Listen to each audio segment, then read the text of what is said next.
ચાણક્યના જો એક્ઝિટ પોલની વાત કરીએ તો 2014 અને 2019માં તેમનો એક્ઝિટ પોલ સાચો ઠર્યો હતો. શું 2024નું જ્યારે આ ચૂંટણી આવે છે ત્યારે તેનો એક્ઝિટ પોલ સાચો ઠરશે ખરી? ચોક્કસ. ચાણક્યએ જ્યારે પહેલાં 336 કીધી હતી ત્યારે 340 કીધી, 336 આવી હતી, 336 કીધી ત્યારે 353 એટલે નિયર બાર આવી છે ને આ વખતે 400 કહે છે. 400 પાર જશે કેમ? પણ હવે એજન્સીઓ પણ બદલાય છે, એજન્સીઓના કામ કરનારા જે પોર્ટફોલિયો છે એ પણ બદલાયા છે.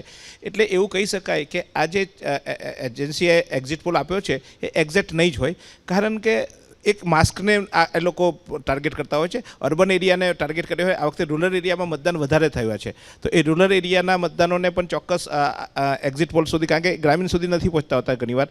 અને બીજું કે અર્જન્ટ આપવાના હોય છે, સ્પર્ધા વધી ગઈ છે, એટલે એ સ્પર્ધામાં એ લોકોએ પણ થોડીક ઉતાવળ કરી હોય. પણ હું માનું છું કે નિયર બાય રહેશે અને સત્તા ભાજપની આવવાની છે એ ચોક્કસ આપણે માનીએ કે એનડીએ સરકારની સરકાર આવશે, મોદી સરકાર ફરી બનશે.